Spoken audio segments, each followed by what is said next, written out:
Hello, what's up? I'm Miriam, and welcome to yet another experimental video on the YouTube channel Miriam Reads Sometimes.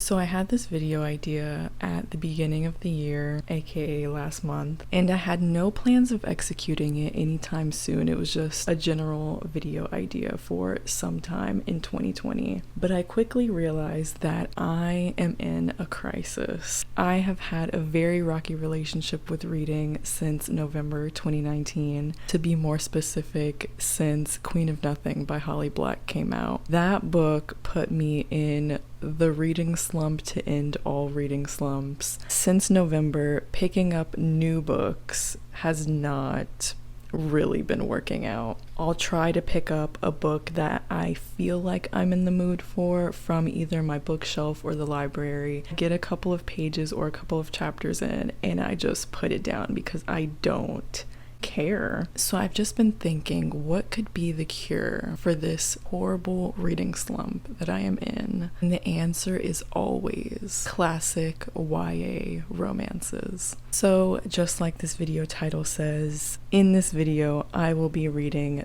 3 YA staples, YA classics, YA books that quite frankly belong in the history books. So the 3 books that I will be reading and recording my experience with are Shadow and Bone by Leigh Bardugo, City of Bones by Cassandra Clare, and A Court of Thorns and Roses by Sarah J. Maas. Now I have very different reasons for wanting to read each of these books / series, so let's go through those reasons right now. Shadow and Bone by Leigh Bardugo. I obviously love the Six of Crows duology by Leigh Bardugo. Crooked Kingdom is my favorite book of all time. I didn't really have plans to ever read the Grisha trilogy, if I'm honest, but since the show will be coming out and I'm shitting my pants over it, I must read these books at some point before the show comes out. So why not start sooner rather than later?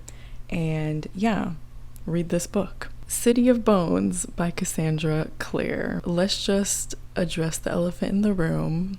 I'm a hypocrite. Let's roll the tape. Because it's like, I love this so much, but I deadass would rather die than read the Mortal Instruments again. But I want to read the books after the Mortal Instruments, so to read those I have to read the Mortal Instruments to understand where those characters are and what's happening. Do you see my dilemma? I've talked about it a lot on my channel, but if you did not know, I did read 2.5 books in the Mortal Instruments series by Cassandra Clare when I was about 14 years old, so about 8 years ago. I don't know, I don't feel like doing math. I read City of Bones, I read City of Ashes. I stopped in the middle of City of Glass because I was hating my life. However, after reading and absolutely loving the Infernal Devices series, I have no choice but to read all of the Shadowhunters Chronicles by Cassandra Clare. Actually, I do have a choice, but I am choosing to read all 1,100 of her books just for more Jem and Tessa. That's really it. Also, I know for a fact that I'm gonna like The Dark Artifices, but to get to that series, I have to read all 1,800 of the Mortal Instruments books. So yeah, that's my reason for reading City of Bones. A Court of Thorns and Roses by Sarah J. Maas. I have absolutely no reason to be reading this book at all. I have seen every possible video about this book. I have heard every possible summarization of this book. I probably know every single event that happens in this book, but it's all out of context, so I really have no idea what this book is about. And to be honest, I'm just nosy. I have a fear of missing out. I want to understand the memes, so I'm gonna read this book. So yeah, that's the intro. How long will I be reading these books and recording this video? Could be a week, could be a month, could be a year, honestly. Who knows? Who knows? So let's go find out. So this location is definitely different. I have never filmed in here before. I am crouched on the floor in front of a lamp next to some Christmas containers that need to be sorted. This is going to be really interesting, but let us discuss. So I have tried to film this clip like 18 million times, but basically I'm filming this on the same day as I filmed the intro clip, and I am also starting this video super late. So I'm already about 100 pages into City of Bones already, and I have lots and lots of thoughts, so let's get into it. So first and foremost, as I said already, I read this book for the first time about 8 years ago when I was about 14 years old. It's a really, really interesting and nostalgic experience reading this book again, because this is the same copy that I read it in the first time. Look at these yellow pages. I have my name written down in it, which is like the staple of an old book. And it's crazy because I read this book in this house 8 years ago, in this room actually. So to be honest, I didn't really remember that much from this book other than the main characters and a little bit of the plot line, mostly just like the incest, because who could really forget that? But I remember the main characters. I remember, Clary, Jace, the Lightwoods, especially Isabel. I love Isabel. But yeah, I really didn't remember much at all until I read chapter 1, the iconic club scene when Clary sees the shadow hunters killing a demon in the middle of the club. We can clown this series as much as we want, but that scene is so iconic and it always will be. When I read that scene, everything just started to flood back in, and I just started to remember things that were so deep in my subconscious. And it's just so funny. But what I remember is this book is just a wild goose chase of trying to figure out what's wrong with Clary. And I believe Simon gets kidnapped by vampires and becomes a vampire. I'm pretty sure that happens. And then the stuff with the mortal cup, that I remember, but no details. So the part that I'm at right now, I'm on page 125.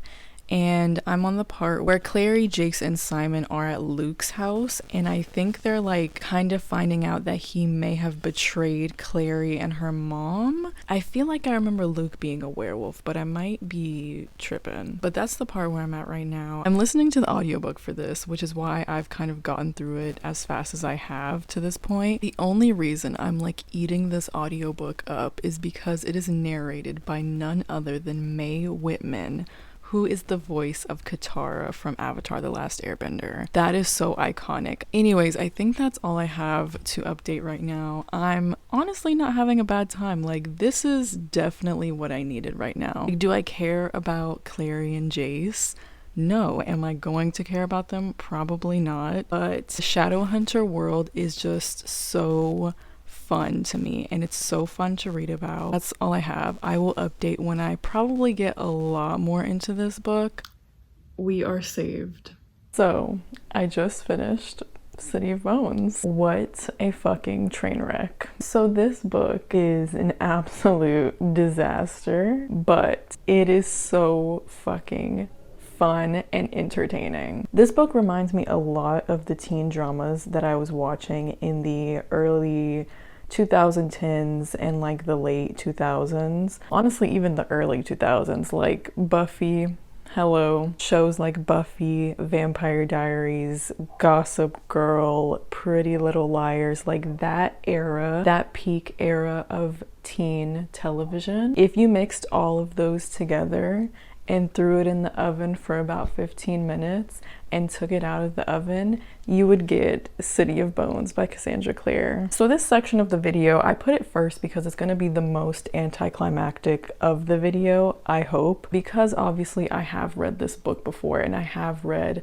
other books in the series before, and even though I pretty much didn't know what was going on a good 60% of the time, I still had some inkling of where I was in this world and what the end goal was. So let's kind of run through my thoughts on the different elements and aspects of this book. So Plot, I think it was okay. It's mildly intriguing in a lot of different ways. And you know, it keeps you on your toes. The plot is definitely moving. Definitely the characters in all of Cassandra Clare's works that I have read up to this point have definitely driven the plot more than the plot drives the characters. However, the characters in this book, maybe it's just because of the leftover bad taste that I have in my mouth for these characters, but I am just very, very lukewarm and neutral to everyone in this book except Magnus and maybe Isabel. I definitely feel some things for Isabel. I just love Magnus. He's one of my favorite characters in literature,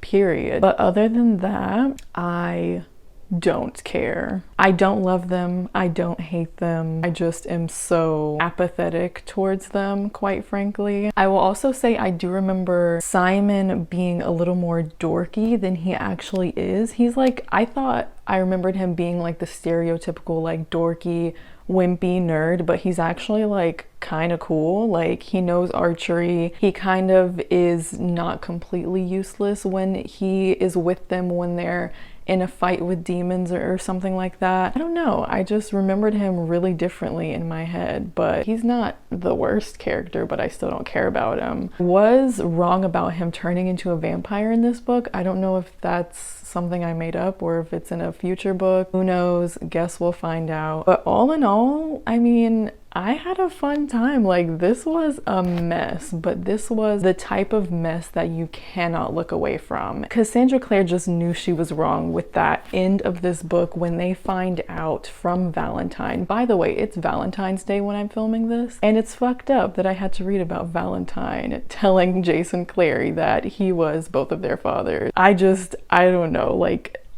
Cassandra Clare was just wrong for this. Like, why? But yeah, this is a 3-star for me. I thought maybe it would be lower, but to be honest, Cassandra Clare just has a way of making things so damn entertaining. Like, yes, there was a lot of problematic stuff that I haven't even touched upon in this video, just little things that you can tell that this was written in the mid-2000s. Yeah, it's definitely not timeless at all. But aside from all of that, Cassandra Clare has a way of making things so entertaining, whether you care about the characters or not, at least in my opinion. I think Cassandra Clare writes conflict between characters extremely well, like to a genius level. I just was like, oh my god, like, this person really did that to this person and this person killed that person. Like, I was finding myself immersed in the story nonetheless. Yeah, City of Bones, 3 stars. I already have the next 2 books on hold at the library. I don't plan on giving any of my money to this series, so I'm gonna be reading it through the library and also through the audiobooks on Scribd. Super sad that Katara won't be voicing any of the other audiobooks, because I think that may have had a lot to do with why I enjoyed this book a little bit more than I thought I was going to. But then again, I'm not going into any of these with a negative attitude. So yeah, so that's all I can think of on my thoughts for City of Bones, which means it is time to move on to the next book. So the next book I will be reading is Shadow and Bone by Leigh Bardugo. What do I know about this book? Some people actually say that they like this book the most in the trilogy. I know the consensus is that people really hate the second book, but the first and the third book I hear pretty okay things about, but I know people just generally don't like this series. I know there's Alina and there's Mal and there's the Darkling and Nikolai, and I don't know what happens to any of these people or what their purpose is. I did read Six of Crows and Crooked Kingdom, so I know the spoilers of, like, I know the aftermath of this series, but other than that, I have no idea what's gonna happen, so I'm going into this like pretty blind. I'm anticipating that my favorite character in this series is probably going to be Nikolai, maybe Zoya too. I remember meeting her briefly in Crooked Kingdom and loving her, and also Nikolai. So yeah, we shall see, and let's get into it. Also, This is due back to the library tomorrow, but I'm not returning it until I finish it, and there's 2 people waiting on it, so I'm gonna like try to be courteous and read it fast, but I'm not making any promises.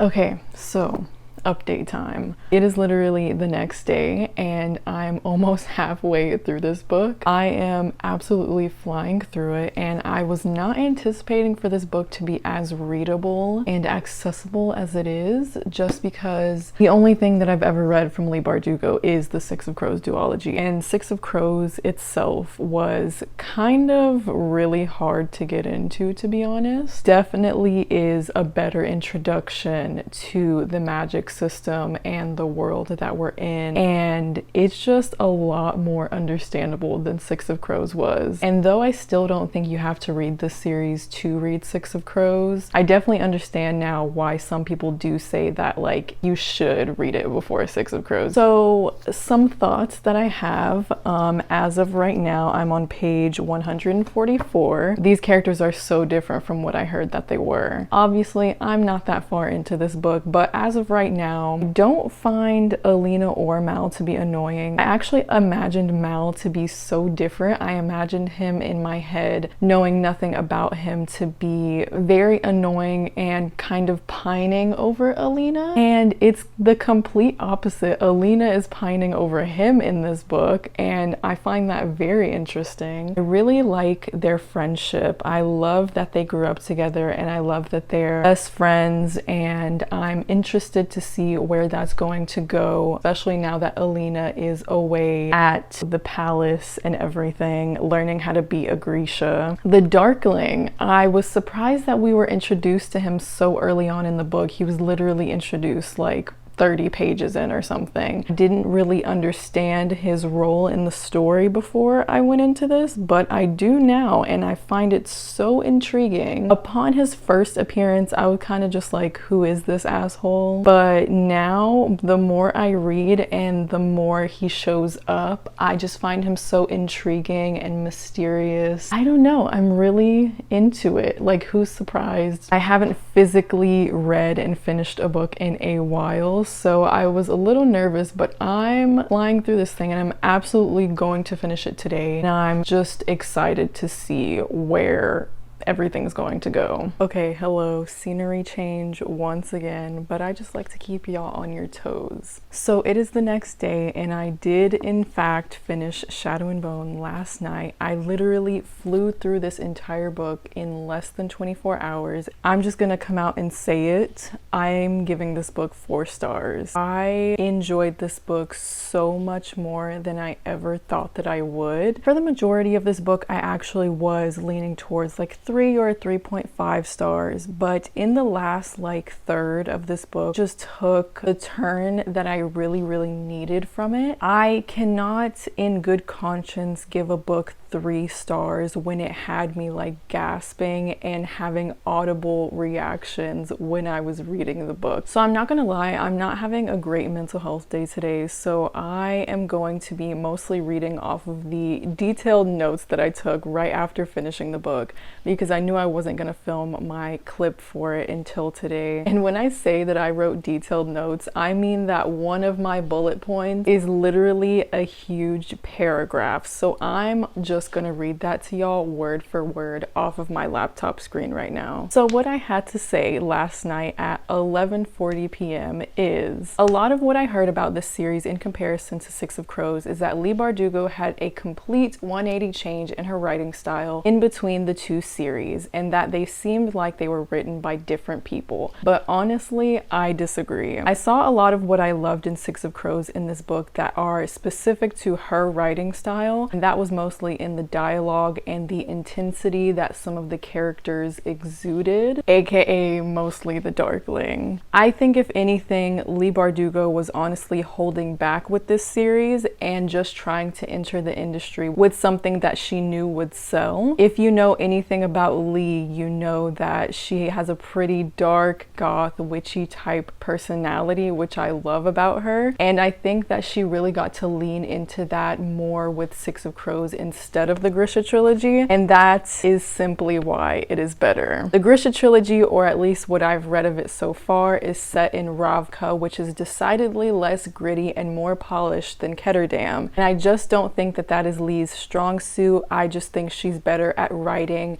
heavier topics that are dark and gritty altogether. Yeah, basically that entire monologue just to say that while I definitely still think that Six of Crows and Crooked Kingdom are 10 times better than this was, I definitely could see where her current style was really peeking through in this series. Another point that I have on here is that I'm glad she ended up writing Six of Crows and expanding on the world, because the portrayal of other countries in this book really seemed one-dimensional and stereotypical. So I don't remember where it was, but there was a line in this book and it was like kind of describing like the traits of the other countries. The Shuhan were the businessmen and Kerch were like the traders that also had like some sex slavery going on. Everything, like there was just very stereotypical one-dimensional descriptions of each of the countries, and since each country is kind of modeled after a real continent or country like in real life, I found that like kind of questionable, but I'm really glad that she went on to write Six of Crows, fill in those blanks and just make them a little bit more, just give them a little bit more depth than what they had in this book. Also, I will say that just based off this book, I really ship Alina and Mal. I'm not diehard. I am expecting that to change. Something crazy has to happen for like most of the people that have read this book to dislike Mal. So I am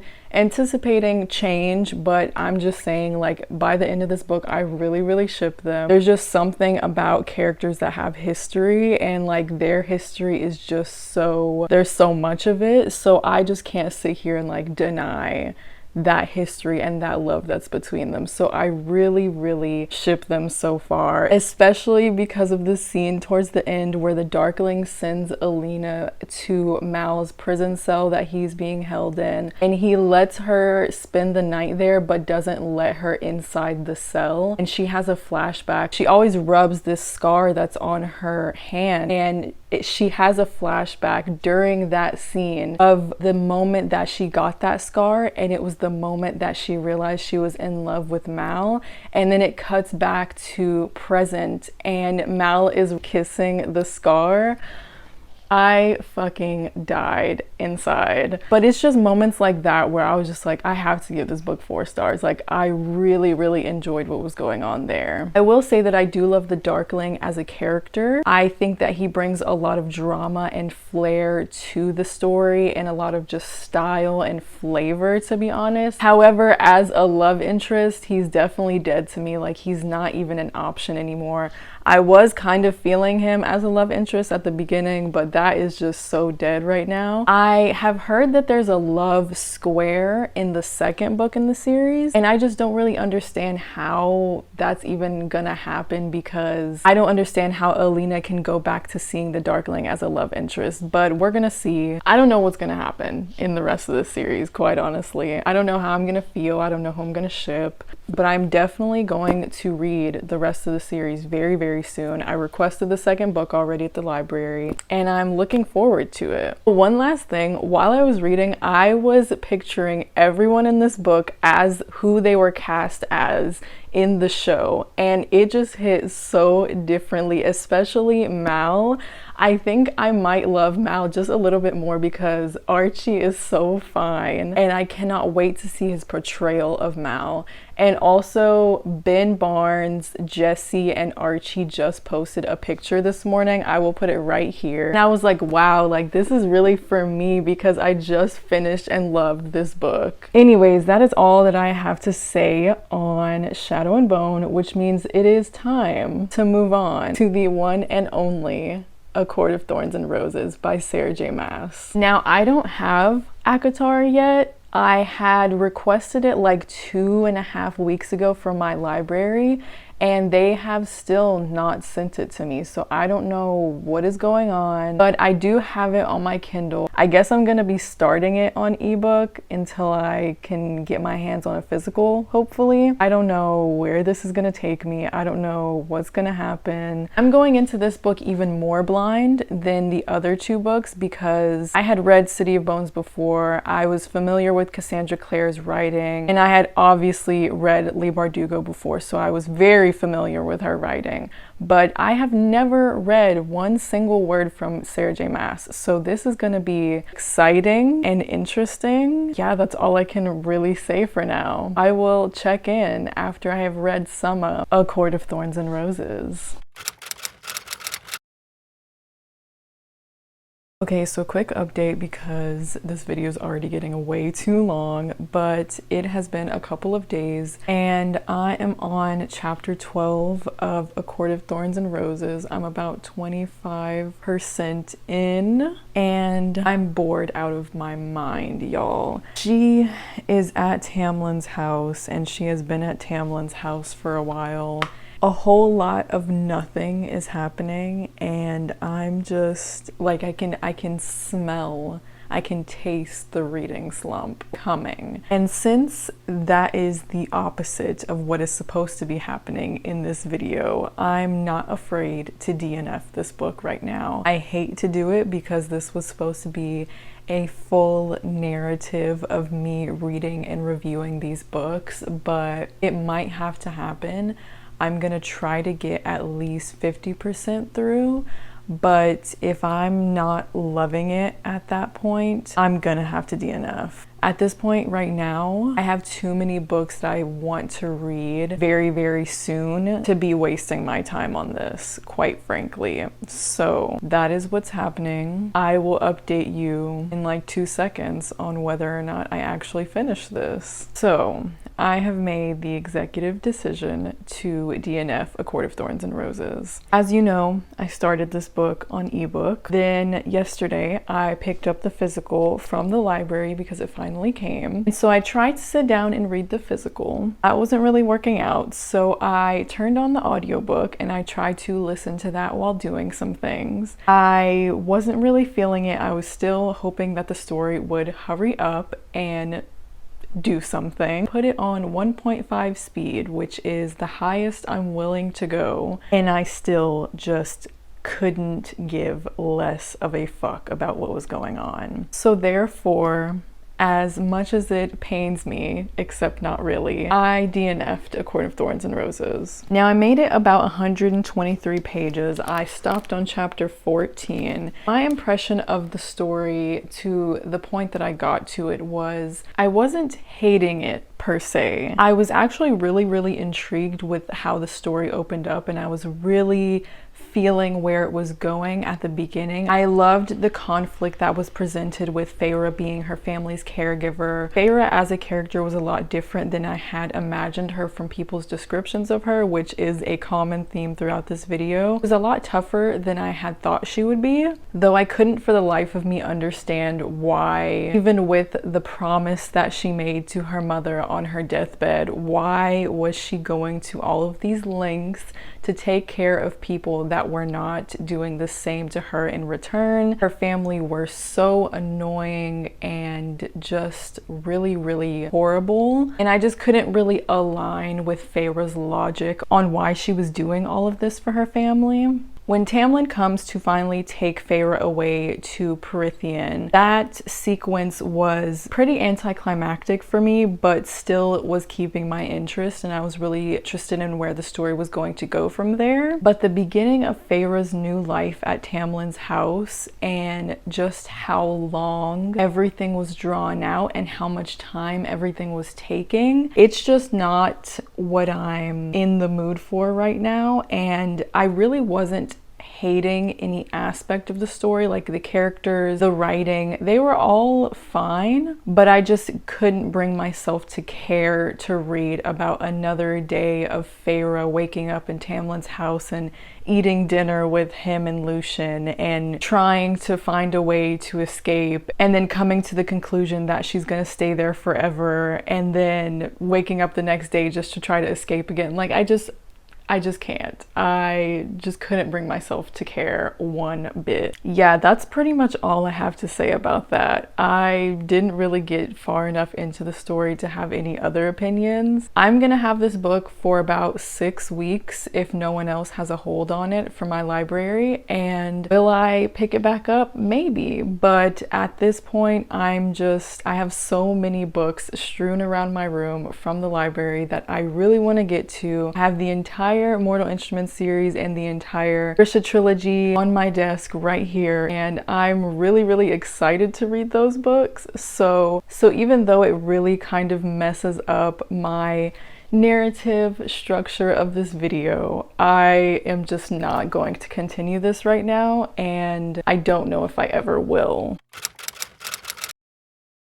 So that pretty much concludes this video. I feel like I definitely have had a learning experience throughout this journey to creating this video. The point of this video was to get me out of a reading slump, reading some classic books from the YA category or genre that are such a cliche, but they are a cliche for a reason. They once upon a time set a precedent for the YA that we know today to follow. And even though these are books that people like to shit on or do rant reviews over, I think all 3 of these books have a lot to offer, and they were popular once upon a time for a reason. They brought things to the table that we have never seen before, or maybe we had seen so many times, but they were presented in a different way. And I can honestly say that even though I didn't finish all 3 of these books, I definitely saw things in all of them that I really liked. I got to kind of accept about myself that I am not always a critical reader, even though I think that I like to provide analyses on books that people don't tend to think more than surface level about. All in all, I just think that these trashy YA romances really have a lot to offer, even if it's just the promise of a good time. And at the end of the day,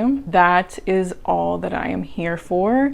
That is all that I really need to satisfy me. I don't need critically acclaimed scholarly literature to stimulate my brain cells. So in conclusion, mid-2000s to early 2010s YA does absolutely have something to offer, even if it's just entertainment value rather than educational. Even though I would argue there's a lot that we can learn from these books. But yeah, so I think that I definitely succeeded in overcoming my reading slump with these books, at least the first 2 out of the 3. Thank you for joining me. I hope you enjoyed this video. I tried some new things with this video. Obviously, I have a microphone as well. Let me know if that helped or hurt my video quality. I'm trying to find more optimal filming angles with more natural lighting like I used to have on my old videos. I think that I kind of worked something out that's like kind of cute. I don't know. Let me know what you thought about all of that. And yeah, I hope you enjoyed, and see you when I have another crazy idea.